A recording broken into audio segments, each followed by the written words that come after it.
Hello friends, आज के इस क्लास में आप क्राउन ऑब्जेक्टिव से 239 एमसीक्यूज़ देखने वाले हो। आप लोगों में से जो लोग नए होंगे इस क्लास को आप पहली बार देख रहे हैं, अगर आपको क्राउन का ऑब्जेक्टिव एमसीक्यूज़ देखना हो प्लेलिस्ट आकर चेक कर लीजिएगा, प्लेलिस्ट आपके लिए बना हुआ है। आज के इस क्लास में जो आपको 239 क्वेश्चन देखना है वो क्राउन के हर एक टॉपिक से लिया गया है। काफ़ी इंपॉर्टेंट क्लास है आपके आगे आने वाले सारे एग्जाम के लिए। अगर आप 67वीं बीपीएससी, 68वीं बीपीएससी, बिहार सचिवालय ग्रेजुएशन और इंटर लेवल, साथ ही साथ बिहार एसआई है, बिहार पुलिस है, बिहार के और भी जैसे आपको पता है कि हाई कोर्ट वगैरह का वैकेंसी है, सारे कुछ के लिए आप समझिए कि मास्टर वीडियो है यह। इसे आप अच्छे से देखिए, ध्यान से देखेंगे। जहाँ भी आपको जिस भी सवाल का जवाब नहीं पता हो कोशिश करिए नोट डाउन करने का, या नहीं तो फिर अगर आप मोबाइल स्क्रीन पर देख रहे हो तो स्क्रीनशॉट वगैरह लेकर आप रख लीजिएगा। काफ़ी इंपॉर्टेंट आज का यह सेशन आपका होने वाला है, ध्यान से देखिएगा। चलिए स्टार्ट करते हैं आज के इस क्लास को। नंबर जो है ना फर्स्ट, ये आपका मौर्य साम्राज्य से लिया गया है। मौर्य साम्राज्य से आज आपको टोटल 35 क्वेश्चन आज के इस क्लास में देखना है। क्वेश्चन नंबर फर्स्ट समझिए कि कह रहा है कि निम्नलिखित में से किस शासक ने अपनी प्रजा को इस अभिलेख के माध्यम से परामर्श दिया है। तो आप एक चीज़ समझ पाए, यहाँ पे आप क्वेश्चन देखने के साथ ही समझ गए होंगे कि यहाँ पे ऑप्शन क्या होने वाला है ना, यहाँ पे बताने का, या फिर कुछ नहीं भी पढ़ेंगे तो आपके लिए समझ ही गए होंगे आप। अशोक यहाँ पे होगा, ठीक है। कोई भी व्यक्ति जो अपने संप्रदाय को महामंडित करने की दृष्टि से अपने धार्मिक संप्रदाय की प्रशंसा करता है या अपने संप्रदाय के प्रति अत्यधिक भक्ति के कारण अन्य संप्रदायों की निंदा करता है, वह अपितु अपने संप्रदाय को गंभीर रूप से हानि पहुंचाता है। यह परामर्श किसने? अशोक। ऑप्शन नंबर ए आपका राइट आंसर है यहाँ पे। सेकंड है कि निम्नलिखित में से किस उभारदार मूर्ति शिल्प शिलालेख में अशोक के प्रस्तर रूप चित्र के साथ रान्यो अशोक यानी कि राजा अशोक उल्लेखित है। ऑप्शन ए हो जाएगा आपका राइट आंसर, कंगनहल्ली में। नंबर थर्ड यहाँ पे आपको मैच करना है कि यहाँ पे राइट आंसर क्या होगा। ज़्यादा टाइम चाहिए होगा तो आप क्लास को चाहें तो रोक सकते हैं। देखिए सही सुमेलित पूछा ना, पहला, दूसरा और चौथा आपका सही हो जाएगा राइट आंसर। तीसरा आपका यहाँ पे गलत है। लोथल आप यहाँ पे डॉकयार्ड याद रखेंगे, ठीक है। सारनाथ के लिए आप फर्स्ट सरमन ऑफ बुद्ध ध्यान रखेंगे, और नालंदा के लिए great seat of Buddhist learning आपका यहाँ पे लर्निंग राइट आंसर हो जाएगा, ठीक है। यानी कि पहला, दूसरा और चौथा आपका यहाँ पे बिल्कुल सही जवाब है, जो कि आपके ऑप्शन नंबर सी में दिया हुआ है। निम्नलिखित में से किस स्रोत से उल्लेखित है कि प्राचीन भारत में दास्ता नहीं थी। किससे ये पता चलता है कि दास्ता नहीं थी? तो मेगास्थनीज की जो इंडिका है इससे क्या पता चलता है कि प्राचीन भारत में दास्ता प्रथा वगैरह नहीं चलता था। अंतिम मौर्य सम्राट था कौन? Option number D right answer हो जाएगा, ठीक है। अंतिम मौर्य सम्राट कौन थे? तो बृहद्रथ आपका राइट आंसर है। यहाँ पे आप देख भी पा रहे होंगे कि बीपीएससी प्री का क्वेश्चन यह पूछा जा चुका है। कौटिल्य के अर्थशास्त्र के अनुसार मौर्यकालीन न्याय व्यवस्था में निम्नलिखित न्यायालय अस्तित्व में थे।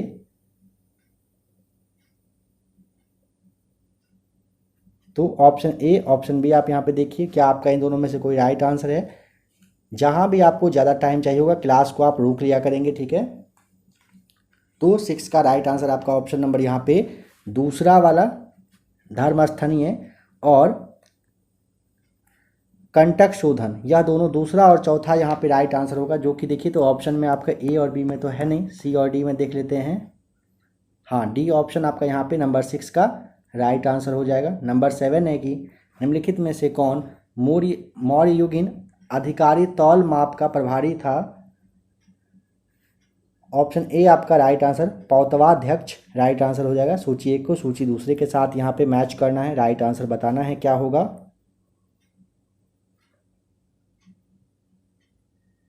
देखिए चंद्रगुप्त को ना आप यहाँ पे सैंड्रोकोट्टम इस तरह से, बिंदुसार के लिए आप अमित्रघात, अशोक के लिए प्रियदर्शी और चाणक्य के लिए विष्णुगुप्त ठीक करेंगे, ठीक है। तो यहाँ पे आपका राइट आंसर जो भी होगा यहाँ पे आप मैच कर लीजिएगा। नंबर 9 देखिए, प्राचीन भारत के निम्नलिखित ग्रंथों में से किसमें पति द्वारा पत्नी के लिए विवाह विच्छेद की अनुमति दी गई है? ऑप्शन नंबर डी, अर्थशास्त्र में निम्नलिखित में से किस अभिलेख में चंद्रगुप्त और अशोक दोनों का उल्लेख किया गया है?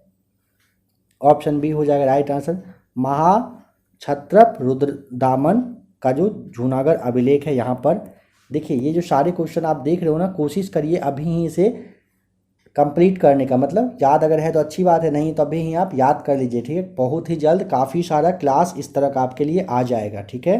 तो उस वक्त आपको लगेगा कि मतलब बहुत ही जल्द आपको बुक ख़त्म कर दिया जाएगा, फिर आपके लिए लगेगा कि किस तरह से कंप्लीट किया जाए। इसीलिए जल्दी से जल्दी कोशिश करिए कि क्लास को अच्छे से देखकर समझ लेने का। अशोक ने किस बौद्ध साधु से प्रभावित होकर बौद्ध धर्म अपनाया था? ऑप्शन बी आपका राइट आंसर उपगुप्त हो जाएगा। अशोक ने अपने शिलालेखों में अपने समकालीन दक्षिण के किस राज्य का उल्लेख नहीं किया है? चोल, पांड्य और केरल पुत्र का किया गया है, बट कुषाण का नहीं किया गया है। ऑप्शन सी राइट आंसर है। यहाँ पे आपको बताना है कि ईसवी सन के पूर्व के कुछ शताब्दियों में निम्नलिखित में से किन शासकों ने गिरनार क्षेत्र में जल संसाधन व्यवस्था की ओर ध्यान दिया था? तो आपका यहाँ पे समझ पाए कह रहा है क्या, ईसवी सन में ना, ईसवी सन के कुछ शताब्दी में कुछ शासक थे जिन्होंने कि गिरनार क्षेत्र का जो जल संसाधन व्यवस्था था ना, उसकी ओर ध्यान दिया था। इनमें से पूछा गया है कि कौन थे वे जो दिए थे। तो यहाँ पे चंद्रगुप्त मौर्य और अशोक, यानी कि दूसरा और तीसरा जो ऑप्शन है ये आपका बिल्कुल राइट हो जाएगा। तो ऑप्शन यहाँ पे आप देख लीजिएगा, यानी कि ऑप्शन नंबर बी आपका बिल्कुल यहाँ पे सही जवाब है। नंबर 14 बताइए, निम्नलिखित अभिलेखों में से किस में अशोक का अभिलेख भी पाया गया है? ऑप्शन ए, महाक्षत्रप रुद्रदामन का जूनागढ़ अभिलेख आपका राइट आंसर है। यहाँ पे सूची एक को सूची दूसरे के साथ मैच करिए। देखिए राइट आंसर आप बताइए क्या होगा, यहाँ पे मन में सोच लीजिएगा, चाहे तो फटाफट। ऑप्शन नंबर आपका यहाँ पे सी जो है ना सही जवाब हो जाएगा, यानी कि कौशाम्बी आपका हो जाएगा घोषित राम मठ, कुशीनगर के लिए रानाभार स्तूप, सारनाथ धमेक स्तूप और श्रावस्ती सहित महत आपका यहाँ पे राइट आंसर हो जाएगा। 15 का ऑप्शन नंबर यहाँ पे आपका सी बिल्कुल सही जवाब है। नंबर 16 है, जल की आवश्यकता को ध्यान में रखते हुए जिस प्रथम शासक ने गिरनार क्षेत्र में एक झील का निर्माण करवाया उसका नाम बताइए? Option A, Chandragupta Maurya. अभिलेखों में से किस अभिलेख का उल्लेख प्रियदर्शी कह रहा है और देवानाम प्रिय के रूप में किया गया है? ऑप्शन नंबर बी हो जाएगा अशोक, राइट आंसर। बताइए ब्राह्मी लिपि को सर्वप्रथम किसने पढ़ा था? Option number D, James Prinsep आपका राइट आंसर हो जाएगा। देख लीजिए क्वेश्चन पूछा गया है, वैसे यहाँ पे बहुत ही ज़्यादा कम कहिए कि लिखा हुआ है, ठीक है। काफ़ी क्वेश्चन इसमें से है जो बिहार के, यूपी के, झारखंड के एग्जाम में मैक्सिमम में पूछा ही जाता है। गवर्नमेंट जॉब की अगर आप तैयारी कर रहे हो तो सारे एग्जाम के लिए समझ लीजिए मास्टर वीडियो एक तरह से आपका यह है। यहाँ पे बताना है, विचार करिए कौन सा इसमें से सही है, ये बताना है। देखिए अंतिम मौर्य शासक बृहदरथ की हत्या उसके प्रधान सेनापति पुष्यमित्र शुंग ने किया था, सही है। अंतिम शुंग राजा देवभूति की हत्या उसके ब्राह्मण मंत्री वासुदेव कर्म ने की और उसके राज सिंहासन को हथिया लिया था, सही बात है। आंध्र ने कण्व राजवंश के अंतिम शासक को पद से वंचित किया था, यह भी तो आपका सही है। तो यहाँ पे तीनों आपका राइट आंसर हो जाए। ऑप्शन नंबर डी आप टिक करेंगे। अशोक के शासनकाल में बौद्ध सभा किस नगर में आयोजित की गई थी? ऑप्शन नंबर आपका बी हो जाएगा राइट आंसर, पाटलिपुत्र में। बिंदुसार ने विद्रोहियों को कुचलने के लिए अशोक को कहाँ भेजा था? ऑप्शन नंबर आपका हो जाएगा B right answer, Takshashila. Srinagar की स्थापना किस मौर्य शासक ने किया था? ऑप्शन ए राइट आंसर हो जाएगा, अशोक ने। कौटिल्य का अर्थशास्त्र है एक, बताइए। 23 का राइट आंसर ऑप्शन नंबर आपका यहाँ पे डी, शासन के सिद्धांतों का पुस्तक है यह। प्रथम भारतीय साम्राज्य स्थापित किया गया था किसके द्वारा?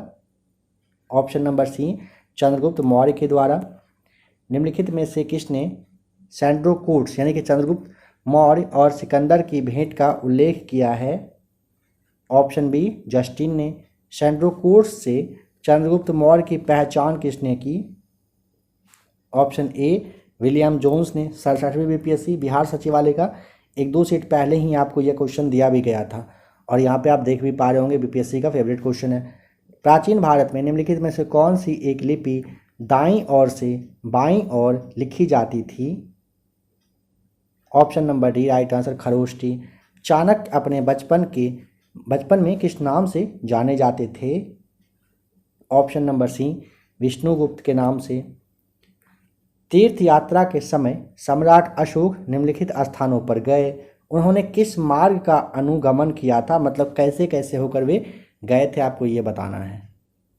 सबसे पहले आपका हो जाएगा नंबर फर्स्ट पे से समझिए, गया गए थे, ठीक है। गया के बाद कुशीनगर, जो कि आपका ऑप्शन सेकेंड है। कुशीनगर के बाद ध्यान रखेंगे लुम्बिनी, लुम्बिनी आपका चौथे में है ना, लुम्बिनी। उसके बाद कपिलवस्तु, उसके बाद आपका सारनाथ और फिर श्रावस्ती था। तो सारनाथ और फिर श्रावस्ती, यानी कि लास्ट में सबसे छठा नंबर पे आपका श्रावस्ती है, छठा यहाँ पर और यहाँ पर है। 5वें नंबर पे आपका सारनाथ हो जाएगा, तो यानी कि ये वाला जो ऑप्शन नंबर बी है ना 29 का, बी राइट आंसर हो जाएगा यहाँ पे। चलिए बताइए कि सारनाथ स्तंभ का निर्माण किया था किसने? ऑप्शन नंबर आपका बी हो जाएगा राइट आंसर, अशोक ने। निम्नलिखित में से राज्य के सप्तांग सिद्धांत के अनुसार राज्य का 7वां अंग कौन सा था? ऑप्शन नंबर सी आपका मित्र हो जाएगा। जिसके ग्रंथ में चंद्रगुप्त मौर्य का विशिष्ट रूप से वर्णन हुआ है वह है ऑप्शन नंबर सी विशाखदत्त। कह रहा है कि किस अभिलेख में अशोक का नाम मिलता है? ऑप्शन नंबर डी मास्की का लघु शिलालेख में कौटिल्य प्रधानमंत्री थे। ऑप्शन नंबर सी चंद्रगुप्त के। अशोक के शिलालेखों को सर्वप्रथम किसने पढ़ा था? Option number C James Prinsep आपका राइट आंसर हो जाएगा। देखिए एक बात यहाँ पे आपको समझ लेना है कि जैसे नेक्स्ट टॉपिक अभी देखिए 3.8 है आधुनिक भारत में शिक्षा का विकास, ठीक है। अगर आप में से किसी को भी किसी भी क्वेश्चन में डाउट हो या फिर बताना हो कि हाँ आपको किस क्वेश्चन पे कंफ्यूजन है, क्या राइट आंसर होना चाहिए या कुछ भी, तो आप कोशिश करिए कि 3 अगर मान लीजिए इसमें कोई इसी क्वेश्चन में आपको डाउट मिलता है तो 3.8 कम से कम आप लिख दिया करिए, या नहीं तो आधुनिक भारत में शिक्षा का विकास लिखिए। अगर आप मान लीजिए इस क्वेश्चन में मान लेते हैं नंबर 12 पे कोई डाउट आपको लगता है, आप लिखेंगे सर 12 नंबर क्वेश्चन को ज़रा सा देखिए, तो आप समझिए 12 टोटल आज के क्लास में 9 टॉपिक यानी कि 9 टॉपिक को कवर किया जाएगा। 9 टॉपिक में किस क्वेश्चन का आप 12 नंबर के बारे में आप बता रहे हो, क्या ये पता चलेगा? नहीं चलेगा। तो आप कोशिश करिएगा टॉपिक कम से कम 3.8 या फिर नेक्स्ट जैसे आपका भी आने वाला है 5.4, उस टॉपिक का आप नाम जरूर दे दीजिएगा। 5.4 में इस क्वेश्चन को देखना है। चलिए नंबर फर्स्ट आप देखिए यहाँ पे आपका टॉपिक कौन सा है? आधुनिक भारत में शिक्षा का विकास। काफ़ी इंपॉर्टेंट है, यहाँ से भी क्वेश्चन आपके एग्जाम में बनकर आता है। तो आइए इस टॉपिक को कवर करते हैं और इसमें टोटल 24 क्वेश्चन को देखते हैं। नंबर फर्स्ट है वुड डिस्पैच के बारे में निम्नलिखित में से कौन सा कथन सत्य है? काफ़ी इंपॉर्टेंट यह टॉपिक है, ध्यान से देखिएगा, कवर कर लीजिए इसको अभी ही अच्छे से। तो ऑप्शन नंबर आपका यहाँ पे ना पहला वाला सही हो जाएगा, ठीक है। सहायक अनुदान व्यवस्था शुरू की गई थी, ठीक है, इस वुड डिस्पैच के थ्रू। नंबर सेकेंड है भारत में औपनिवेशिक शासन के दौरान शैक्षणिक संस्थाओं के संदर्भ में निम्नलिखित युग्मों पर विचार करिए। तो नंबर सेकेंड का आपका राइट आंसर बताइए क्या होगा? ऑप्शन नंबर देखिए बी आपका होगा ना। दूसरा और तीसरा यहाँ पे आप देख पा रहे हैं, कलकत्ता ये जो मदरसा है इसका वारेन हेस्टिंग्स ने और फोर्ट विलियम कॉलेज का आर्थर वेलेजनी ने, मतलब कहिए कि इन दोनों के द्वारा स्थापना की गई थी। और बनारस संस्कृत कॉलेज अगर आपको नाम ध्यान हो तो विलियम जोन्स नहीं थे, बल्कि इसका राइट आंसर बताइए। तो अगर आपको पता हो तो कमेंट करके बताइए। नेक्स्ट क्वेश्चन देखते हैं। भारत में प्रथम 3 विश्वविद्यालय कलकत्ता, मद्रास, बम्बई की स्थापना किस वर्ष में हुई थी? ऑप्शन नंबर ए हो जाएगा राइट आंसर, 1857 में किया गया था। देखिए यहाँ पे आप समझ ही लीजिए, ठीक है, क्या आपके लिए छोड़ना, पता नहीं काफ़ी लोग हो सकते हैं जिनको नहीं भी पता हो। तो बनारस संस्कृत कॉलेज है ना, इसकी स्थापना आपको ध्यान रखना है कि जोनाथन डंकन आपका यहाँ पे राइट आंसर हो जाएगा। जोनाथन डंकन यहाँ पे आपका सही जवाब हो जाएगा। चलिए नंबर थर्ड देखते हैं। थर्ड तो आपने देखे, नंबर 4 देखिए। ब्रिटिश सरकार के किस अधिनियम ने सबसे पहली बार भारत में शिक्षा के लिए 1 लाख रुपए दिए थे? ऑप्शन नंबर बी चार्टर अधिनियम आपका 1813 के द्वारा। भारत में अंग्रेजों ने प्रथम मदरसा कहाँ पर स्थापित किया था? ऑप्शन नंबर डी कलकत्ता में। भारत के औपनिवेशिक काम में अधोमुखी निस्यंदन सिद्धांत किस क्षेत्र से संबंधित था? ऑप्शन नंबर बी शिक्षा से। निम्नलिखित में से किसने भारतीय विश्वविद्यालयों में धार्मिक शिक्षा के लिए प्रबल रूप से वकालत की थी? Option number D Madan Mohan Malviya ने। किसके सतत प्रयत्नों से बंबई में प्रथम महिला विश्वविद्यालय की स्थापना हुई थी? Option number B right answer, D K Karve से। करवे की मतलब कहिए कि बंबई में प्रथम महिला विश्वविद्यालय की स्थापना मतलब इन्हीं के प्रयास के द्वारा किया गया था। चार्ल्स वुड का आदेश पत्र निम्नलिखित में से किससे संबंधित था? ऑप्शन ए शिक्षा से। एशियाटिक सोसाइटी ऑफ बंगाल के संस्थापक का नाम? Option A sir William Jones right answer है। नंबर 11 पे चलिए। भारत की शैक्षणिक नीति में फिल्ट्रेशन थ्योरी के प्रतिपादक कौन थे? प्रतिपादक ऑप्शन नंबर बी मैकाले थे। डेक्कन एजुकेशनल सोसाइटी की स्थापना से कौन संबंधित था? ऑप्शन नंबर सी बाल गंगाधर तिलक संबंधित थे। हंटर कमीशन की रिपोर्ट में विकास पर विशेष जोर दिया गया। इनमें से किस शिक्षा पर? ऑप्शन सी प्राथमिक शिक्षा को मतलब पर जोर दिया गया था हंटर कमीशन की रिपोर्ट में। वाराणसी में प्रथम संस्कृत महाविद्यालय की स्थापना किसने किया था? Option A Jonathan Duncan. देखिए ऑप्शन नंबर ए आपका राइट आंसर है। यहाँ पे आप एक बात को समझ लेंगे कि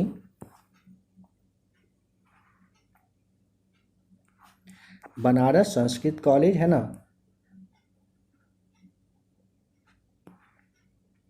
और यहाँ पे सेम चीज़ आप क्वेश्चन देख पा रहे हैं ना।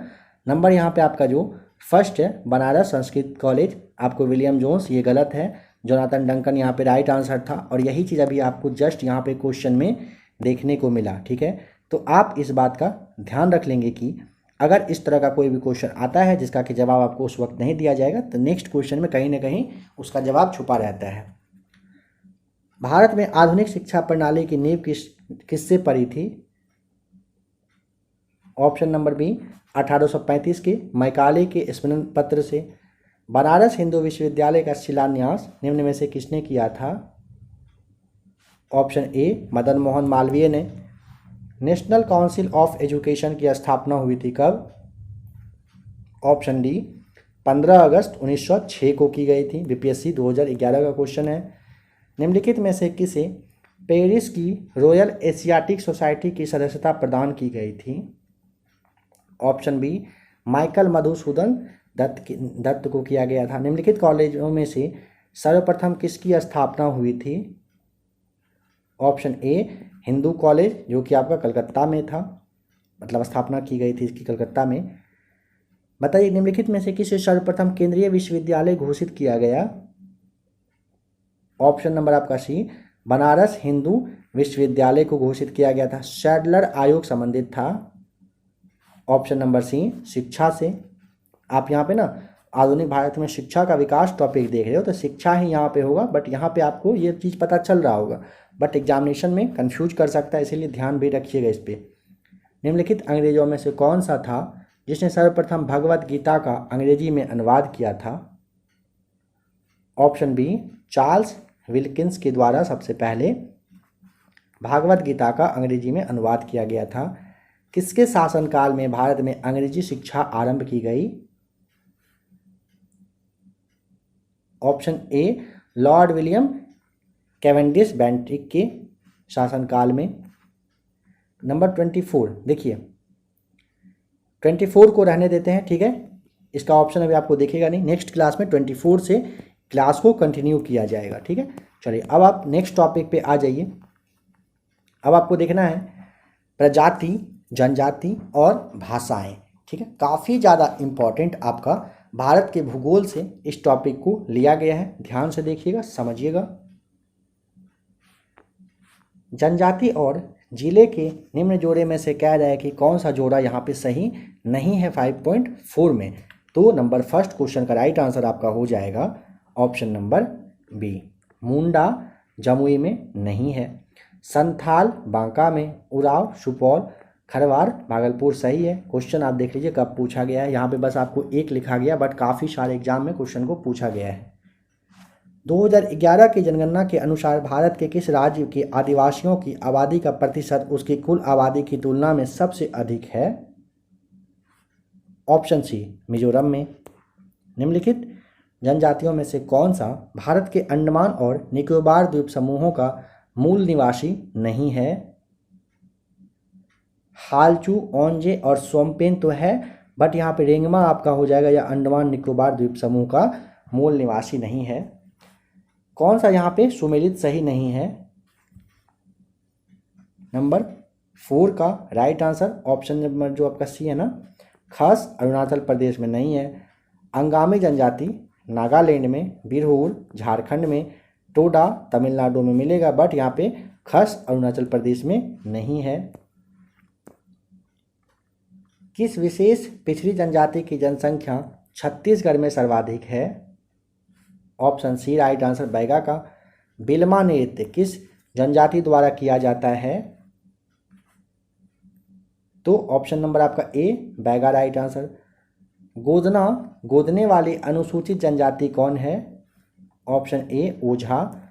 निम्नलिखित में से जनजाति और राज्य की कौन सी जोड़ी सही नहीं है बताइए। नंबर 8 का राइट आंसर क्या होगा? देखिए, भील गुजरात में, कोटा तमिलनाडु में, गद्दी हिमाचल प्रदेश में तो है, टोडा यहाँ पे केरल में नहीं है। किस जनजाति में रसोई घर जिसे लाल बंगला कहते हैं पाया जाता है? ऑप्शन नंबर बी हो जाएगा भूंजिया जनजाति में। किस प्रजाति की आजीविका पारंपरिक रूप से बांस पर आधारित है? ऑप्शन सी कमार आपका राइट आंसर हो जाएगा। सूची एक को सूची दूसरे के साथ यहाँ पे आपको मैच करना है। देखिए यहाँ पे जनजाति आपका दिया हुआ है और उसके बारे में राज्य आपको बताना है कि कौन सा यहाँ पे सही हो जाएगा, ठीक है। तो देखिए आप ऐसे समझिएगा, संथाल आपका यहाँ पे आप अंडमान निकोबार, भील के लिए आप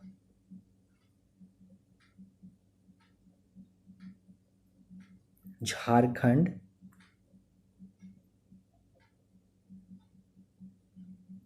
फिर आपका टोडा के लिए अगर आपको ध्यान हो तो टोडा ऑप्शन में चलिए देख लिया जाएगा क्या दिया हुआ है। देखिए तो टोडा के लिए तमिलनाडु तो आपका यहाँ पे, हाँ टोडा आपका तमिलनाडु ही राइट आंसर होना है, ठीक है। टोडा आपका हो जाएगा तमिलनाडु, ठीक है। ये तीनों यहाँ तीनों से मैच हो गया।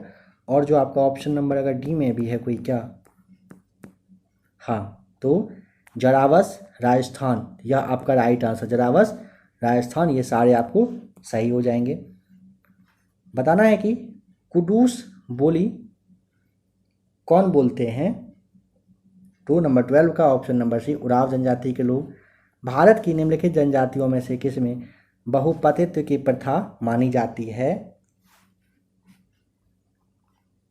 तो जौनसारी और टोडा में ना ध्यान रखिएगा, ये सारी दोनों जनजाति में ना बहुपतित्व की प्रथा मानी जाती है। जारवा जनजाति के लोग जो हाल ही में चर्चा में रहे कहाँ के निवासी हैं? ऑप्शन आपका जारवा अंडमान निकोबार का राइट आंसर हो जाएगा। भारत में जो एकमात्र मानवाब कपि पाया जाता है वह है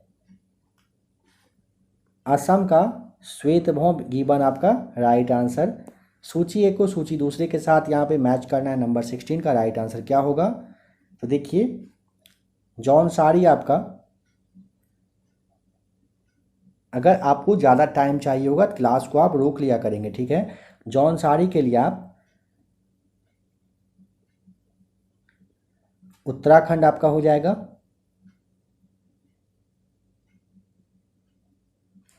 संथाल झारखंड में, भील के लिए मध्य प्रदेश, लेप्चा के लिए सिक्किम आपको मैच कर देना है। इस तरह से आपका ये राइट आंसर हो जाएगा। नंबर 17 है, भील जनजाति कहाँ पाई जाती है? ऑप्शन डी, भील आपका महाराष्ट्र में। सुमेलित करिए जिस राज्य से वे संबंधित हैं। 18 का ऑप्शन नंबर आपका यहाँ पे, नंबर आपका यहाँ पे डी हो जाएगा। यानी कि मोपला आपका केरल में, मुड़िया आपका छत्तीसगढ़, टोडा तमिलनाडु, मुंडा उड़ीसा बिल्कुल सही जवाब हो जाएगा। निम्नलिखित में से किस राज्य में जनजातीय समुदाय की पहचान नहीं की गई है? इन चारों में से कहाँ पर है जो नहीं की गई है बताना है। तो ऑप्शन आपका ना सी यहाँ पे राइट आंसर हो जाएगा, हरियाणा में। निम्नलिखित कथनों में से कौन सा कथन सही नहीं है? अच्छे से पढ़कर बताना है, कोई एक है जो आपका गलत है। तो भारत के संविधान में अनुसूचित जनजाति की कोई भारी परिभाषा नहीं है, सही है। देश की कुल जनजाति जनसंख्या के आधे से कुछ अधिक संख्या उत्तर पूर्वी भारत में नहीं है, ऐसा नहीं है। टोडा कहलाने वाले लोग नीलगिरी क्षेत्र में रहते हैं, हाँ सही है। नागालैंड में बोली जाने वाली भाषाओं में से लोथा एक है, हाँ यह भी सही है। तो ऑप्शन नंबर आपका एक भी जो है ये गलत है। निम्नलिखित में से कौन सा युग्म है जो सही सुमेलित नहीं है? देखिए, गोवा में कोंकणी, मेघालय में खासी, नागालैंड में अंगामी, सिक्किम में तिब्बती नहीं। तो ये सारे वहाँ के राज्य का मुख्य भाषा है। 21 का ऑप्शन नंबर डी आपका यहाँ पे क्या है? सुमेलित नहीं है। नंबर 22 देखिए, यहाँ पे कौन सा सही नहीं है? बिहू असम का, ओनम नहीं, आंध्र प्रदेश गलत हो जाएगा। पोंगल तमिलनाडु का है, बैसाखी पंजाब का सही है। ऑप्शन आपका यहाँ पे बी राइट आंसर होगा, ये सुमेलित नहीं है। कौन सी जनजाति दिवाली को शोक का त्योहार मनाती है? ऑप्शन नंबर डी, थारू जनजाति। ध्यान रखेंगे, भारत में जनजातियों के निर्धारण का क्या आधार है? सांस्कृतिक विशेषीकरण और विभिन्न आवास के थ्रू होता है जनजाति के, मतलब निर्धारण का कहीं एक तरह से आधार माना गया है। मिजोरम में बस्ती संरूप मुख्यतः कह रहा है कि कटकों के साथ रैखिक प्रतिरूप का है, क्योंकि ऑप्शन है क्योंकि घाटियाँ कटकों की अपेक्षा ठंडी होती है। थारू लोगों का निवास कहाँ है? ऑप्शन नंबर आपका ना थारू ना, तो बिहार उत्तर प्रदेश दोनों आपको यहाँ पे टिक करना ऑप्शन के अकॉर्डिंग। ऑप्शन नंबर सी हो जाएगा बिल्कुल सही जवाब। बताइए कि सुमेलित यहाँ पे आपको करना है। तो 27 का राइट आंसर आपका देखिए, पहाड़ी कोरबा आपका जशपुर राइट आंसर होगा। बैगा के लिए मंडला, मारिया के लिए पातालकोट और सहरिया आपका ग्वालियर, ये सही बिल्कुल मैच किया हुआ है। भारत के बताना है कि चांगपा समुदाय के संदर्भ में निम्नलिखित कथनों पर आपको विचार करना है।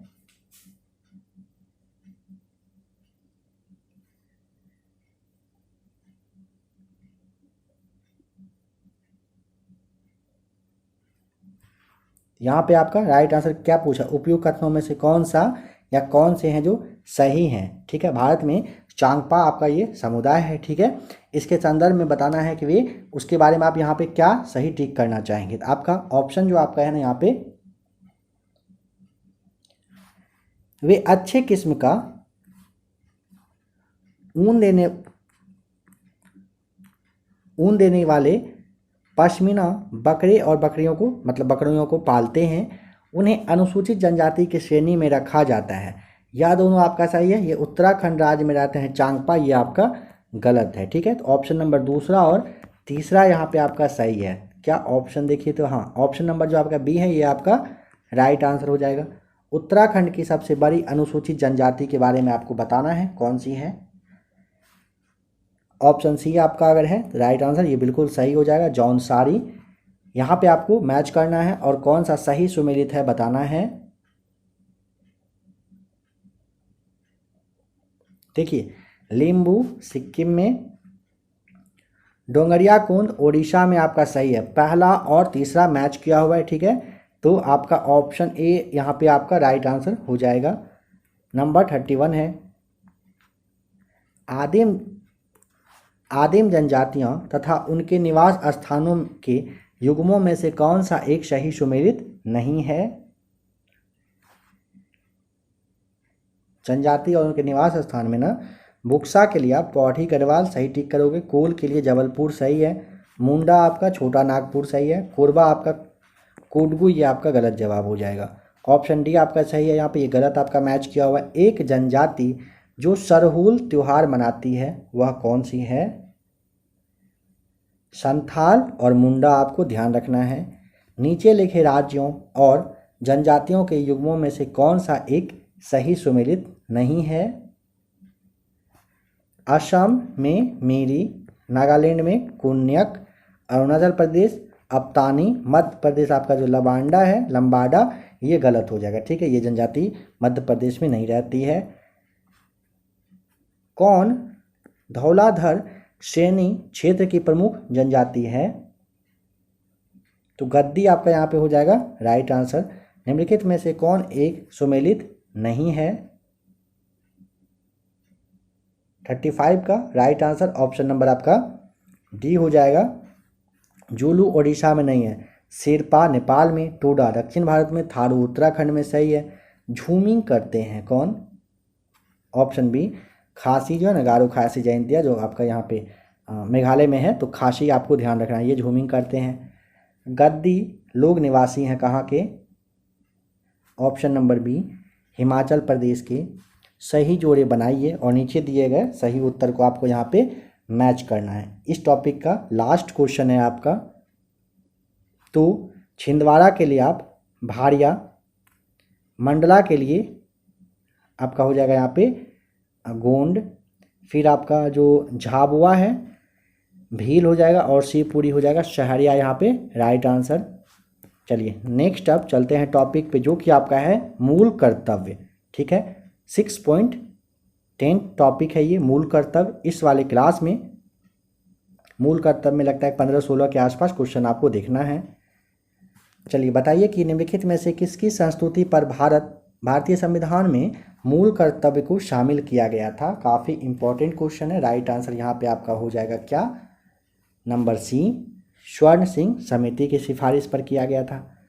भारत के प्रत्येक नागरिक का कर्तव्य होगा प्राकृतिक पर्यावरण का संरक्षण एवं सुधार करना, ठीक है। यह शामिल है कहाँ पर, अनुच्छेद 51 के क में। मौलिक कर्तव्यों से संबंधित निम्नलिखित में से कौन सा कथन सही नहीं है। देखिए मौलिक कर्तव्य से पूछा ना, ऑप्शन ए ही आपका यहाँ पे गलत है। कह रहा है कि उन्हें परमादेश द्वारा प्रभावी बनाया जा सकता है, गलत है। बाद बाकी ऑप्शन बी, सी और डी आपका यहाँ पे सही दिया हुआ है। एक नागरिक के मूल कर्तव्यों में निम्न में से कौन सा कर्तव्य सम्मिलित नहीं है। अस्पृश्यता मिटाने की और प्रयास करना नागरिक के मूल कर्तव्य में ये नहीं आता है। बाद बाकी प्राकृतिक पर्यावरण की रक्षा, उसका संवर्धन करना, स्वतंत्रता के लिए हमारे राष्ट्रीय आंदोलन को प्रेरित करने वाले उच्च आदर्शों को संजोए रखें और उनका पालन करें, वैज्ञानिक दृष्टिकोण, मानववाद, ज्ञानार्जन तथा सुधार की भावना का विकास करना, ये एक नागरिक का मूल कर्तव्य में आता है। भारत की प्रभुता, एकता और अखंडता की रक्षा करने और उसे अक्षुण्ण रखने के लिए मूल कर्तव्य को किस स्थान पर रखा गया है। ऑप्शन नंबर डी हो जाएगा तीसरे स्थान पर। निम्न में से किस एक का संरक्षण भारतीय नागरिक का मूल कर्तव्य है। ऑप्शन नंबर डी आपका हो जाएगा वन्य जीव का। भारतीय संविधान में कितने मौलिक कर्तव्य हैं। चलिए नंबर 7 आप कमेंट करके ज़रा सा बताइए तो, ठीक है। भारतीय संविधान में कितने मौलिक कर्तव्य हैं। चाहें तो मौलिक कर्तव्य आप हिंदी में, इंग्लिश में आपको जैसे लिखना हो लिख करके आप बता सकते हैं, ठीक है। 9, 11, 12, 20 जितना भी हो आप बता सकते हैं अगर आपको जवाब पता हो तो। भारतीय संविधान कह रहे संविधान में मौलिक कर्तव्यों को कब सम्मिलित किया गया। ऑप्शन ए वर्ष 1976 में भारतीय संविधान के अंतर्गत निम्नलिखित में से कौन सा मूल कर्तव्य कह रहा है कि नहीं है, बताइए। ऑप्शन को आप देखिए, इनमें से कौन सा है जो मूल कर्तव्य नहीं है। ऑप्शन ए हो जाएगा लोक चुनावों में मतदान करना। भारतीय संविधान के किस अनुच्छेद में 42वें संविधान संशोधन विधेयक के द्वारा मूल कर्तव्यों को सम्मिलित किया गया था? ऑप्शन बी अनुच्छेद 51A में। निम्न में से कौन भारतीय संविधान के अंतर्गत मौलिक कर्तव्यों में सम्मिलित नहीं है? देश की रक्षा करना एवं राष्ट्र की सेवा करना तो मौलिक कर्तव्य में सम्मिलित है। हमारी सामाजिक संस्कृति की गौरवशाली परंपरा का महत्व समझना और उसका परिरक्षण करना, यह भी आपका है। ग्राम पंचायत के गठन में सहायता करना नहीं है। सार्वजनिक संपत्ति को सुरक्षित रखना एवं हिंसा से दूर रहना, ये सभी का मौलिक कर्तव्य में आता है। भारत की प्रभुता, एकता और अखंडता की रक्षा करें और उसे अक्षुण्ण रखें, यह उपबंध किसमें किया गया है? ऑप्शन डी मूल कर्तव्य में। भारत के संविधान के किस भाग में मौलिक कर्तव्य दिया हुआ है?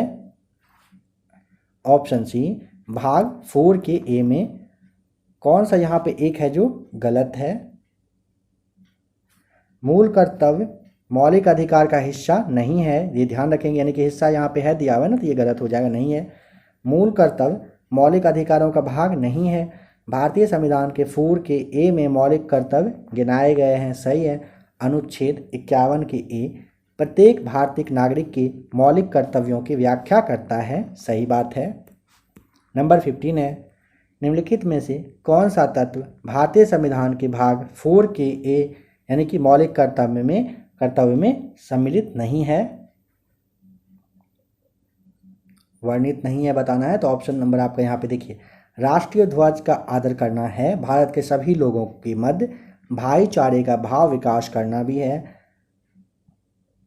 हमारे माता पिता और गुरुओं का आदर करना, ये संविधान के भाग 4 के ए यानी कि मूल कर्तव्य में वर्णित ऐसा नहीं है। हमारी समग्र संस्कृति की मूल्यवान धरोहर की रक्षा करना भी है। नंबर 16 यानी कि आज का इस टॉपिक का आपका मूल कर्तव्य का लास्ट क्वेश्चन है। 42वें संविधान संशोधन के 10 आचार आदेशों को किस नाम से जाना जाता है? ऑप्शन नंबर आपका यहाँ पे बी हो जाएगा, ठीक है। यहाँ पे 10 आचार आदेश है, अगर यहाँ पे आप कुछ समझ पाए तो अच्छी बात है, नेक्स्ट क्लास में आपको बताया जाएगा इसके बारे में कुछ।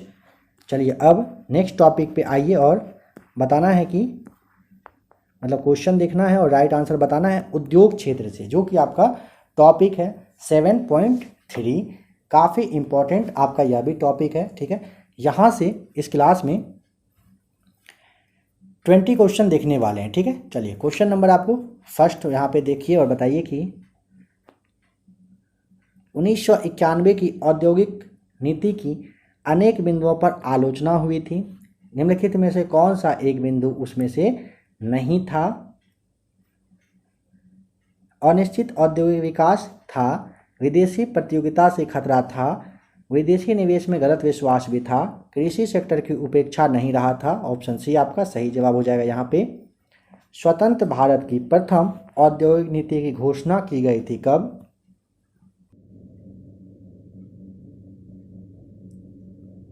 ऑप्शन नंबर आपका यहाँ पे बी राइट आंसर हो जाएगा, वर्ष 1948 में।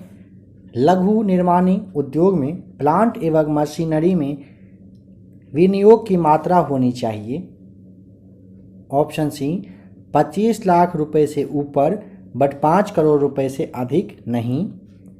उदारीकरण, निजीकरण और भूमंडलीकरण की नई आर्थिक नीति घोषित की गई थी, किस प्रधानमंत्री? Option number C Narasimha Rao के द्वारा किया गया था। भारत में औद्योगिक विकास हेतु संयुक्त क्षेत्र का विचार किस औद्योगिक नीति प्रस्ताव में रखा गया? ऑप्शन बी 1956 की औद्योगिक नीति में। सूक्ष्म, लघु और मध्यम उद्यम विकास अधिनियम 2006 के अनुसार उसे मध्यम उद्यम के रूप में परिभाषित किया जाता है जिसकी जो निवेश राशि है ना वो होती है कितना? ऑप्शन बी 5 करोड़ रुपए से 10 करोड़ रुपए तक। भारत में उद्यमों हेतु लाइसेंस प्रणाली का आधार था ऑप्शन डी समाजवादी नमूने यानी पैटर्न के समाज की स्थापना का कांग्रेस पार्टी का। एक मिनट, क्या पूछा है क्वेश्चन को फिर से देखेंगे पहले। भारत में उद्यमों हेतु लाइसेंस प्रणाली का आधार पूछा है ना, तो यहाँ पे आपका इसके अकॉर्डिंग उद्योग अधिनियम 1951 आपका राइट आंसर हो जाएगा। ठीक है, वर्ष 1991 की औद्योगिक नीति के अनुसार कितने उद्योगों को लाइसेंसिंग के अंतर्गत रखा गया था? ऑप्शन नंबर डी टोटल 18 उद्योग को। वर्ष 2006 में पारित अधिनियम के अनुसार सूक्ष्म उपक्रमों के लिए प्लांट एवं मशीनरी में निवेश की सीमा है ऑप्शन ए 10 लाख रुपए। निम्नलिखित वर्षों में से किस वर्ष में BSNL की स्थापना हुई थी? ऑप्शन ए 2000 में। हजीरा उर्वरक कारखाना किस पर आधारित है? ऑप्शन बी प्राकृतिक गैस पर। कुछ समय पहले भारत सरकार ने व्हाइट गुड्स उद्योग को लाइसेंस मुक्त करने का निर्णय दिया। व्हाइट गुड्स में सम्मिलित है। तो ऑप्शन ए आपने देख लिया, बी और सी और डी को देखिए तो क्या आंसर में से कोई है? ऑप्शन नंबर आपका सी है राइट आंसर। प्रदर्शन उपभोग के लिए खरीदी गई वस्तुएं। सहकारी इकाइयों की दशा में किस क्षेत्र को विकास की ऊंची दर प्राप्त है?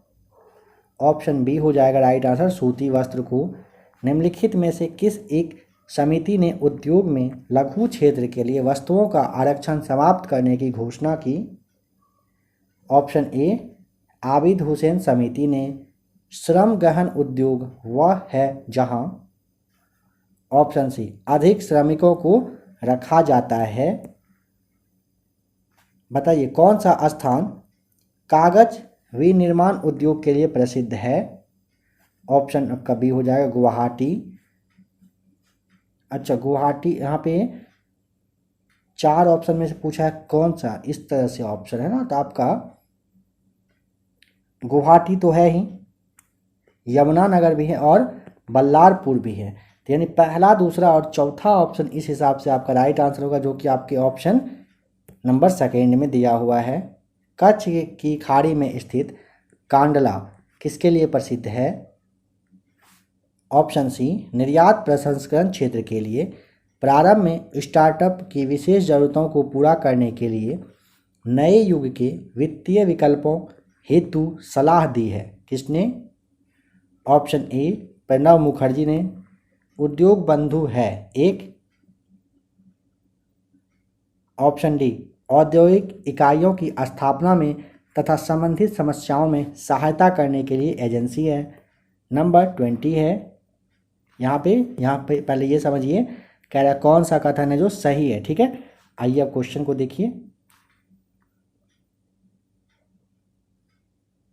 देखिए, भारतीय खनिज एवं धातु व्यापार निगम लिमिटेड भारत का सबसे बड़ा गैर तेल आयातक है, सही है।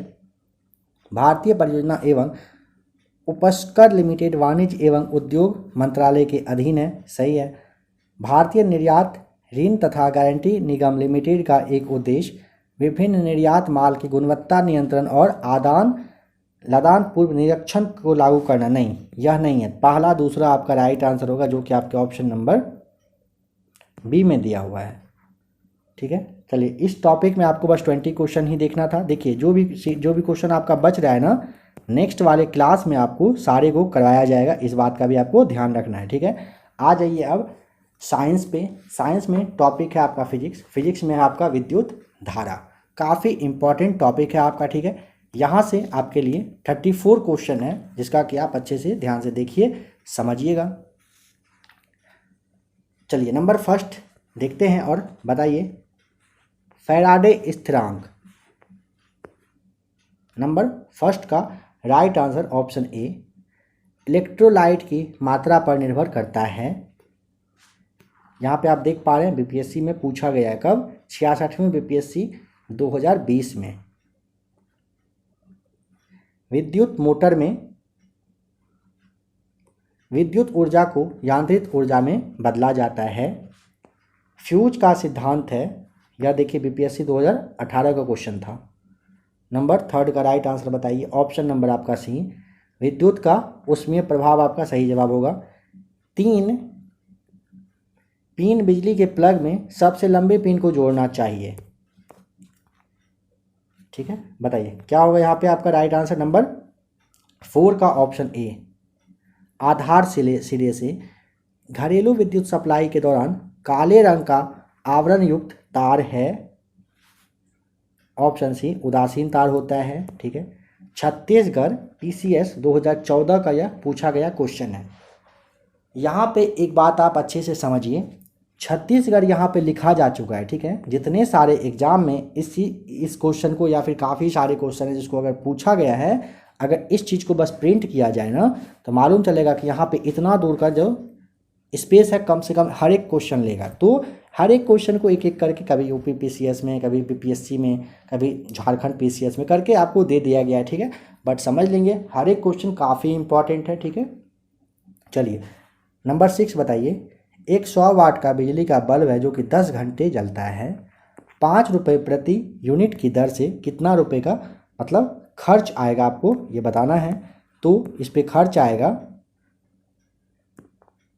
5 रुपये का, जो कि आपके ऑप्शन ए में ही दिया हुआ है। कौन विद्युत का सर्वोत्तम चालक होता है? ऑप्शन डी, चांदी। देखिए यूपीपीसीएस 2015 दे दिया है। ठीक है, ताकि इस तरह से होता है ना कि जो स्टूडेंट लोग हैं सब के सब मतलब सोचे कि हाँ यह क्वेश्चन यहाँ, यह क्वेश्चन यहाँ पे इस स्टेट में, मेरे स्टेट में, मेरे स्टेट में आया है। बट सभी स्टेट में यही सारे क्वेश्चन आते हैं। ठीक है, नया क्वेश्चन कुछ बन के आता नहीं है। इसी में से काफ़ी क्वेश्चन होंगे जो आप लोगों के लिए नया होगा और वही अगर एग्जाम में आता है। जैसा कि अगर आपने बिहार एसआई का पीटी वाला एग्जाम अगर इस बार का दिया होगा तो आपको पता होगा क्वेश्चन काफ़ी सारे ऐसे थे जो काफ़ी लोगों को समझ में ही नहीं आया कि क्वेश्चन कहाँ से पूछा गया था। क्वेश्चन यही सब में से था। ठीक है, बट होता क्या है, जो क्वेश्चन पूछा जाता है प्रैक्टिस सेट में, काफ़ी सारे सेट में उसी सब क्वेश्चन को दिया जाता है। आपको लगता है कि हाँ ये क्वेश्चन उसमें आया था तो यह वाला प्रैक्टिस सेट बहुत अच्छा बेस्ट है, यानी कि जिस भी पब्लिकेशन का हो बेस्ट है। और जिस क्वेश्चन को इंक्लूड नहीं किया जाता है या किया जाता है, आप पहले से नहीं देख चुके हैं उस क्वेश्चन को, लगता है पता नहीं यह सेट का लेवल कितना हार्ड है, कितना अजूबा है, कितना अजीब है। ऐसा नहीं है, हर एक क्वेश्चन इंपॉर्टेंट है, सबको ध्यान से देखना है, चाहे किसी भी सेट या कहीं और भी आपको देखने को मिलता है। तो नंबर 8 में श्वेत प्रकाश को नली में कैसे पैदा करते हैं? ऑप्शन आपका बी, तंतु को गर्म करके। विद्युत ऊर्जा को यांत्रिक ऊर्जा में बदलने वाली युक्ति है। ऑप्शन सी, विद्युत मोटर आपका राइट आंसर। यहाँ पे आप देखते चलिए किस किस एग्जाम में पूछा गया है। चलिए बताइए, फ्लोरोसेंट ट्यूब जिसे आप प्रतिदीप्ति बल्ब के नाम से जानते हैं, इसमें कौन सी गैस भरी जाती है? Option A, neon. 100 वाट का बिजली का जो बल्ब है 10 घंटे जले तो बिजली का खर्च कितना होगा? ऑप्शन बी, 1 यूनिट होता है। 2 तारों की लंबाइयाँ, व्यास और प्रतिरोधकताएं सभी 1:2 के अनुपात में है। अगर पतले तार का प्रतिरोध 10 ओम हो तो मोटे तार का प्रतिरोध कितना होगा? सेम, ऑप्शन नंबर बी हो जाएगा, 10 ओम ही होगा। यहाँ पे निम्नलिखित कथनों पर कह रहा है कि विचार करिए और राइट आंसर बताइए। अगर ज़्यादा टाइम चाहिए तो क्लास को रोकिए। ठीक है, कह रहा है कि इनमें से कौन सा कथन सही है? तो देखिए, फिलामेंट का तार एक समान नहीं होता है, सही है। बल्ब पूर्ण रूप से निर्वातित नहीं किया जा सकता, सही। फिलामेंट के सहायक तार उच्च ताप पर पिघल जाते हैं, यह भी तो सही है। तो ऑप्शन आपका डी नंबर हो जाएगा, तीनों यहाँ पे सही है। घरेलू विद्युत तार स्थापन मूलतः, ऑप्शन नंबर बी, समानांतर बद्ध संबंधन होता है। विद्युत उपकरणों में अर्थ का उपयोग होता है। ऑप्शन नंबर सी, सुरक्षा के लिए। 1 किलोवाट घंटा का मान होता है। चलिए एक क्वेश्चन यहाँ से भी आपके लिए है, 16 लिख के आप कमेंट करके बता सकते हैं 1 किलोवाट घंटा का मान कितना होता है। यहाँ पे नंबर 17 है, अच्छे से पढ़ेंगे इसको, समझेंगे। पहले देखिए क्या रहा है, क्या लाइट एमिटिंग डायोड, जिसे आप एलईडी बल्ब होता है ना लैंप, उसके नाम से जानते हैं। कॉम्पैक्ट फ्लोरिसेंट लैंप यानी कि सीएफएल की तुलना में अधिक लंबी सेवा मतलब ये अवधि प्रदान करता है। यानी कि क्या एलईडी बल्ब सीएफएल की तुलना में ये ज़्यादा अच्छा है? हाँ है, ये आपको पता है। लाइट एमिटिंग जो डायोड है यानी कि LED lamp compact fluorescent lamp यानी कि सीएफएल की तुलना में अधिक ऊर्जा क्षय करते हैं। हाँ सही बात है, तो यानी कि दोनों सही है, तो आपका तो ऑप्शन ए होगा। कथन ए कथन आर दोनों सही है। कथन आर जो है ए का सही एक्सप्लेनेशन दे रहा है। यहाँ पे देखिए कब पूछा गया था। चलिए नंबर 18 देखिए।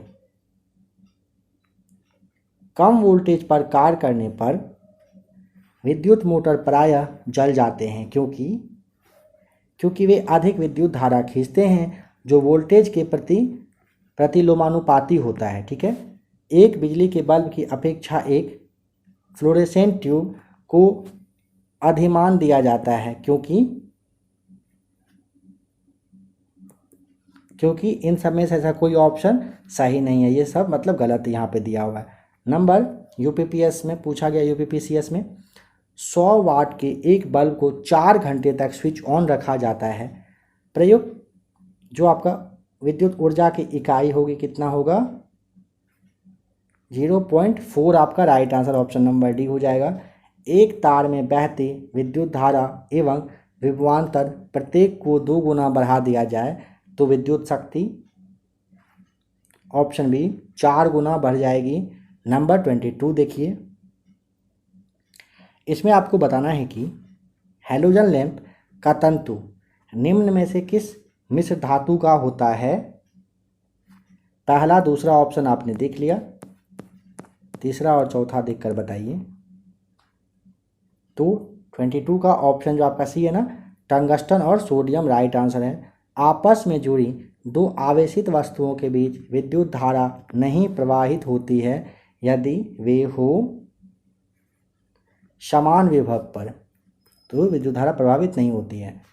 मानव शरीर के विद्युत प्रतिरोध के परिमाण जो है इसकी कोटि होती है क्या?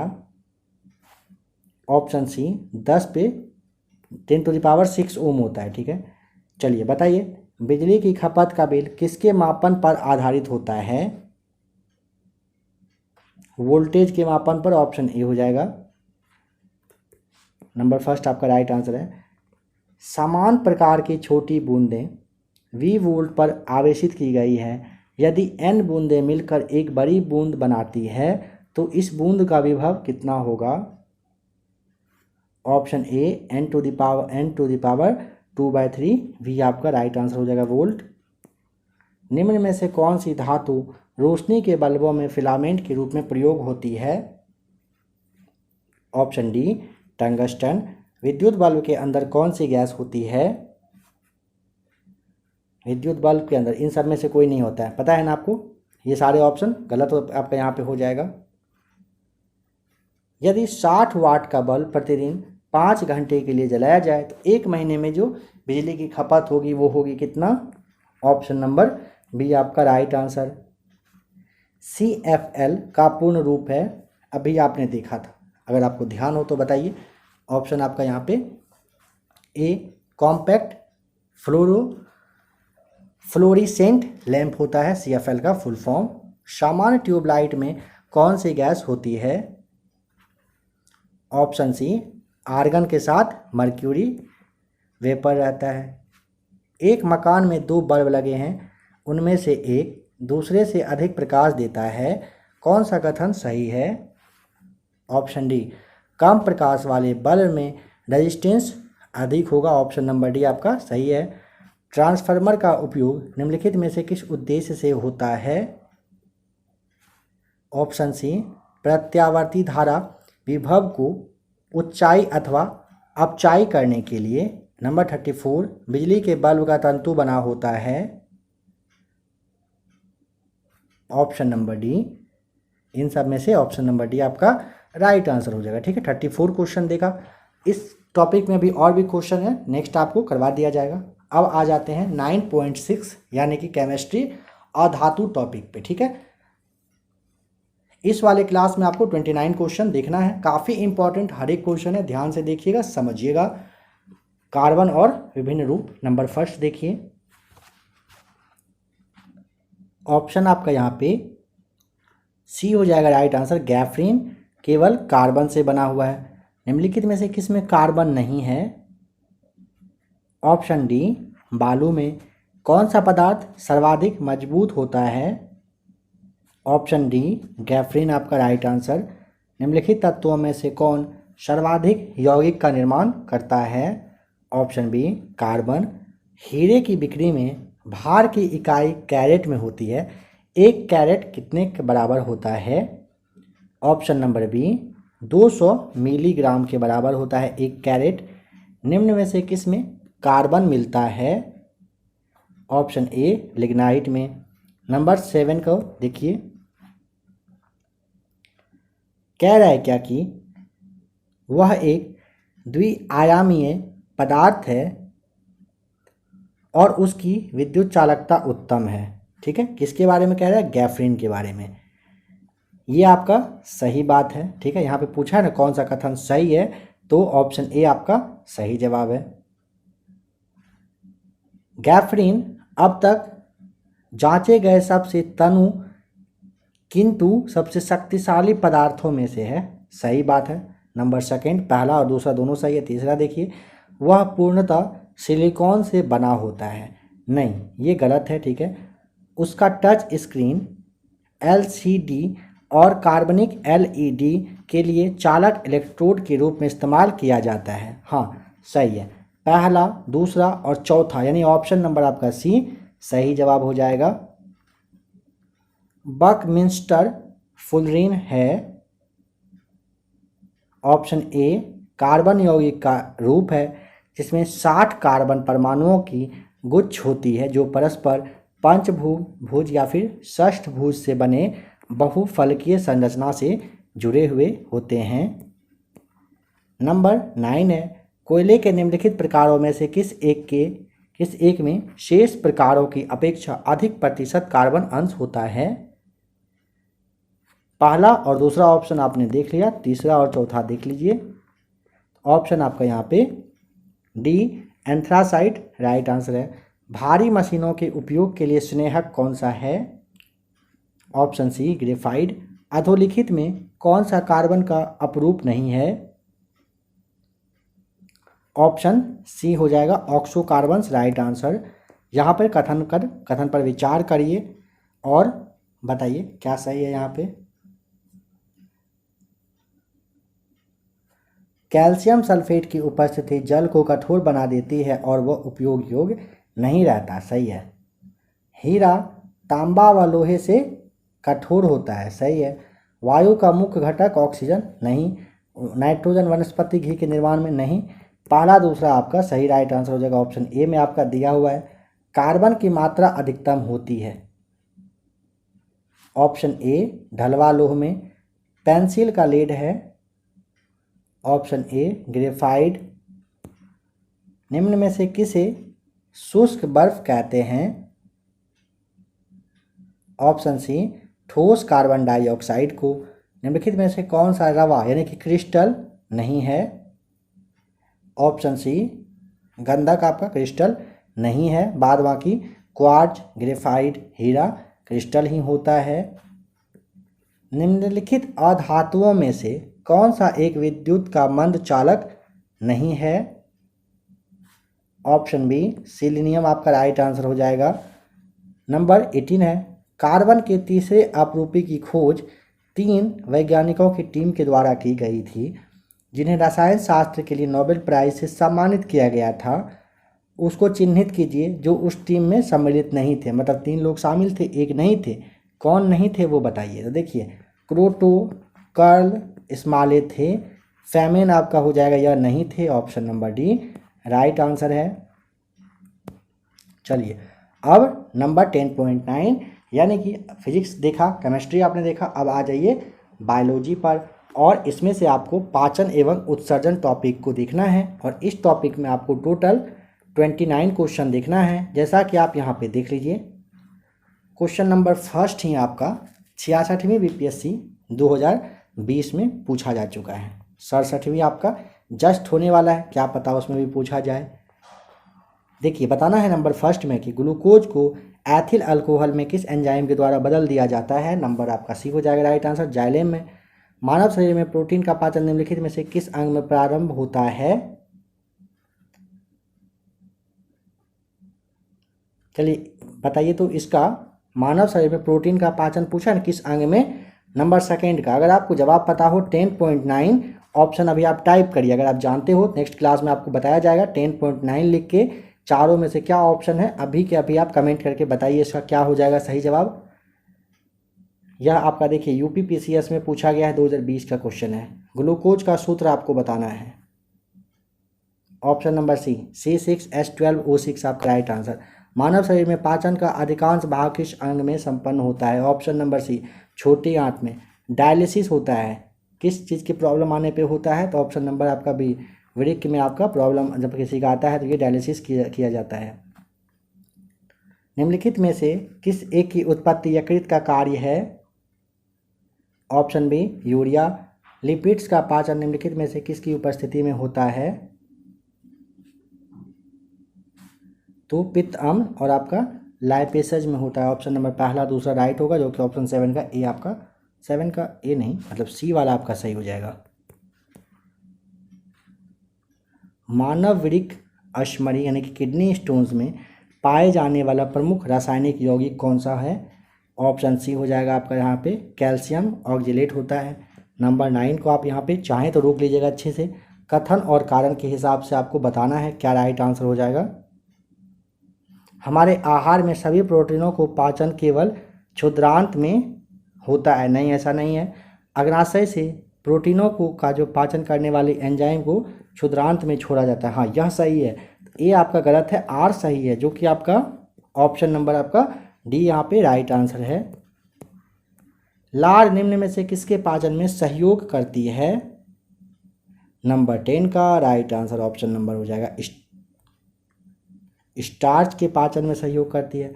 कौन से परिवर्तन में एंजाइम ट्रिप्सिन उत्प्रेरक का कार्य करता है। ऑप्शन नंबर आपका सी प्रोटीन को अमीनो अम्ल में। नंबर 12 देखिए, वृक्क के प्रति मिनट औसत रक्त प्रवाह कितना होता है। ऑप्शन नंबर बी हो जाएगा 1200 सीसी राइट आंसर। मानव तंत्र में निम्नलिखित में से कौन सा एक पाचन एंजाइम नहीं है। ऑप्शन नंबर बी हो जाएगा राइट आंसर गैस्ट्रीन। मानव शरीर में पुंछ जो आपका है कौन सी संरचना से संलग्न होता है। ऑप्शन ए वृहद दांत्र आपका राइट आंसर है। मानव वृक्क के कार्य से संबंधित निम्न कथनों पर विचार करिए।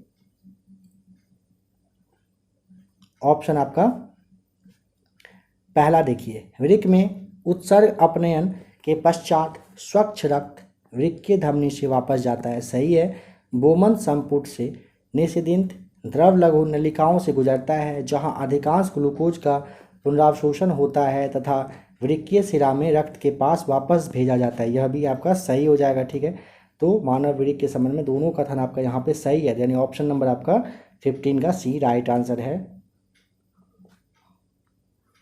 एंजाइम मूलतः क्या होता है। Option C protein. जब वृक्क कार्य करना बंद कर देता है तो निम्न में से कौन सा पदार्थ जमा हो जाता है। रक्त में नत्र जनित अपशिष्ट पदार्थ होता है जमा। प्रोटीनों के पाचन में सहायक एंजाइम है कौन सा।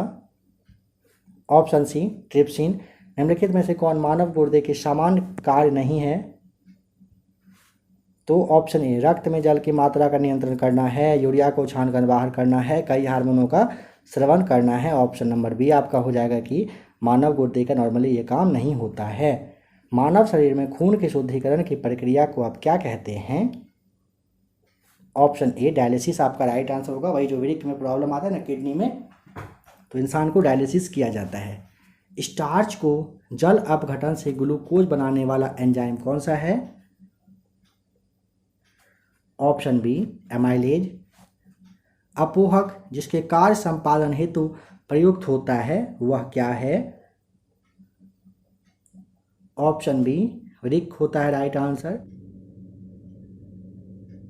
नंबर 23 है कि मानव शरीर में यकृत वसा के पाचन में महत्वपूर्ण भूमिका निभाता है। क्या ये सही है? हाँ सही है। कारण क्या दिया है? यकृत दो महत्वपूर्ण वसा पाचक एंजाइम उत्पन्न करता है। जी नहीं, गलत है। यानी कि ऑप्शन ए आपका यहाँ पे कथन ए सही है, आर गलत है। तो देखते हैं इस तरह का ऑप्शन अगर आपका 23 का option number C right answer है, ए सही है बट आर आपका गलत हो जाएगा। 23 का ऑप्शन नंबर सी सही है। ठीक है, चलिए निम्नलिखित में से कौन सा कथन यहाँ पे सही है बताइए। ज़्यादा टाइम चाहिए होगा, क्लास को आराम से आप रोक लेंगे। देखिए ऑप्शन सी, शरीर में सारा रक्त किडनी के माध्यम से शुद्ध होता है, बिल्कुल सही है। ऑप्शन नंबर सी आपका सही जवाब हो जाएगा। मानव शरीर में क्षुद्रांत के 3 संरचनात्मक भागों की लंबाई का कौन सा सही मतलब कह रहा है कि ह्रासमान क्रम है। ऑप्शन नंबर जो आपका डी है ना, शेषास्त्र, मध्यांत, फिर आपका ग्रहणी हो जाएगा। आप यहाँ पे देख पा रहे होंगे क्वेश्चन का लेवल किस चीज़ में पूछा जा चुका है। ठीक है, चलिए नंबर 26, न्यूट्रास्यूटिकल्स उत्पाद होते हैं जिनमें क्या होता है यह आपको बताना है। तो 26 का ऑप्शन ए और बी आपने देखा, सी और डी को देखकर बताइए तो क्या सही है इसमें से कोई। तो 26 का ऑप्शन आपका डी पोषक और औषधि प्रभाव आपका राइट आंसर है। निम्न में से कौन सा आहार मानव शरीर में नए ऊतकों की वृद्धि के लिए पोषण तत्व प्रदान करता है। ऑप्शन सी पनीर आपका राइट आंसर। नंबर 28, यहाँ पे कौन सा सही है आपको बताना है। तो प्रोबायोटिक खाद्य से संबंधित निम्नलिखित कथन पर विचार करना है। कह रहा है कि प्रोबायोटिक खाद्य में सजीव जीवाणु विद्यमान होते हैं जो मानव के लिए लाभकारी जाने जाते हैं। हाँ सही है। प्रोबायोटिक खाद्य अत्रफ्लोरा के अनुरक्षण में सहायता देता है, यह भी सही है। तो ऑप्शन आपको सी टिक करना है, दोनों आपका राइट आंसर है। आज का इस टॉपिक का लास्ट क्वेश्चन है आपका पाचन से कि यूरिया किसके द्वारा रक्त से पृथक किया जाता है।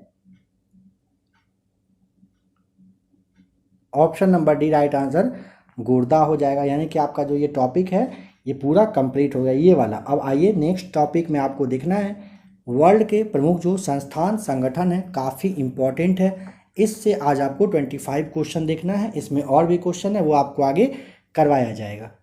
क्लास बहुत ही ज़्यादा लंबा ना हो जाए इसीलिए आपके लिए जो सबसे बेस्ट हो सकता है क्लास बनाया गया है, कोशिश किया गया बनाने का। नंबर फर्स्ट, चलिए स्क्रीन को थोड़ा सा आप अच्छे से देखेंगे। चलिए बताइए, जुड़वां ओलिव शाखाओं से पार्श्वित सफ़ेद ध्रुवीय नक्शे के साथ हल्के नीले रंग का झंडा किसका है। ऑप्शन नंबर डी आपका राइट आंसर हो जाएगा। किसका है? संयुक्त राष्ट्र संघ का है, ध्यान रखिएगा। अंतर्राष्ट्रीय मुद्रा कोष सदस्य देशों की सहायता करता है। देखिए उनके भुगतान संतुलन में उनकी लघु असमयावस्था अवधि के दौरान, उनके भुगतान संतुलन में उनकी दीर्घ असमयावस्था अवधि के दौरान, आर्थिक और मौद्रिक मामलों में उनको परामर्श देकर, इन सभी के माध्यम से अंतर्राष्ट्रीय मुद्रा कोष IMF जो है ये मतलब सदस्य देश की सहायता करता है। 2022 में देखिए, माफ़ कीजिएगा 2002 में यह आपका Delhi metro rail corporation station manager में यह क्वेश्चन पूछा गया था।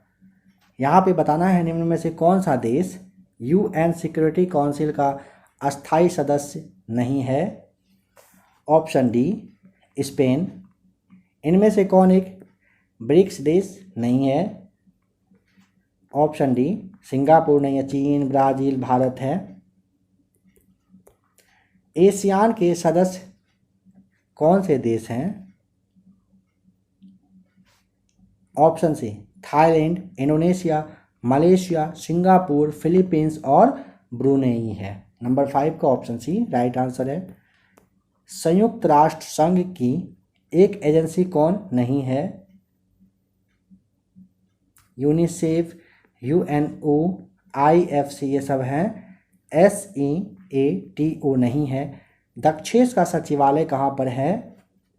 ऑप्शन नंबर डी, काठमांडू में। संयुक्त राष्ट्र शिक्षा विज्ञान संस्कृति संगठन यानी कि यूनेस्को का मुख्यालय कहाँ पर है? ऑप्शन ए, पेरिस में। संयुक्त राष्ट्र UN जो है अस्तित्व में आया था कब? ऑप्शन बी, 24 अक्टूबर 1945 को। 24 अक्टूबर को UN दिवस के रूप में मनाया जाता है, आप जानते हैं। विश्व व्यापार संगठन का प्रथम अध्यक्ष कौन थे? पीटर सदरलैंड, आपको नाम ध्यान रखना है। किसके पास वीटो पावर नहीं है, बताइए इनमें से?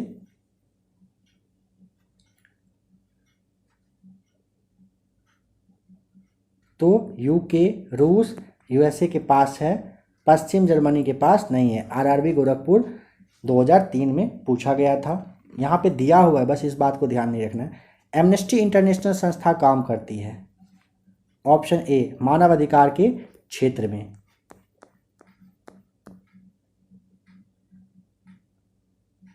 अंतर्राष्ट्रीय बाल संकट कोष यानी कि यूनिसेफ का प्रधान कार्यालय निम्न में से कहाँ पर स्थित है? ऑप्शन नंबर सी हो जाएगा न्यूयॉर्क में। दक्षिण ध्रुवीय संधि पर कब हस्ताक्षर हुआ था? ऑप्शन नंबर डी, वर्ष 1959 में। संयुक्त राष्ट्र संघ यानी कि UNO की सुरक्षा परिषद में कितने अस्थायी सदस्य हैं? अस्थायी 5 और अस्थायी 10 होता है। 10 जो होता है वो 2 साल के लिए होता है। संयुक्त राष्ट्र विकास कार्यक्रम यानी कि UNDP का मुख्यालय कहाँ पर है? तो ऑप्शन नंबर डी हो जाएगा न्यूयॉर्क में। अंतर्राष्ट्रीय न्यायालय जो संयुक्त राष्ट्र संघ यानी कि UN की मुख्य न्यायिक अंग है, कहाँ पर स्थित है? ऑप्शन ए, हेग में है, द हेग में, ध्यान रखेंगे। NAM नेम का पहला सम्मेलन हुआ था कहाँ पर? ऑप्शन सी, बेलग्रेड में। इंटरपोल का मुख्यालय कहाँ पर है? ऑप्शन बी, पेरिस में। दक्षेश यानी कि देशों का संगठन है, कितने देशों का? ऑप्शन डी, 8 देशों का। शार्क का तात्पर्य क्या है यानी कि फुल फॉर्म आपको बताना है, तो ऑप्शन नंबर आप डी को देखिए, south Asian association for regional corporation, right answer. अंतर्राष्ट्रीय मुद्रा निधि स्थित है? ऑप्शन डी, वाशिंगटन में। यूनेस्को का मुख्यालय है कहाँ पर? ऑप्शन ए, पेरिस में। संयुक्त राष्ट्र संघ 1945 में कब आधिकारिक रूप से अस्तित्व में आया था? ऑप्शन ए, 24 अक्टूबर को। आज का लास्ट क्वेश्चन इस टॉपिक से, UNO का मुख्यालय स्थित है कहाँ पर? चलिए इसका जवाब आप कमेंट करके बताइए। अगर आपको पता हो आपको बताना है कि UNO का मुख्यालय कहाँ पर स्थित है।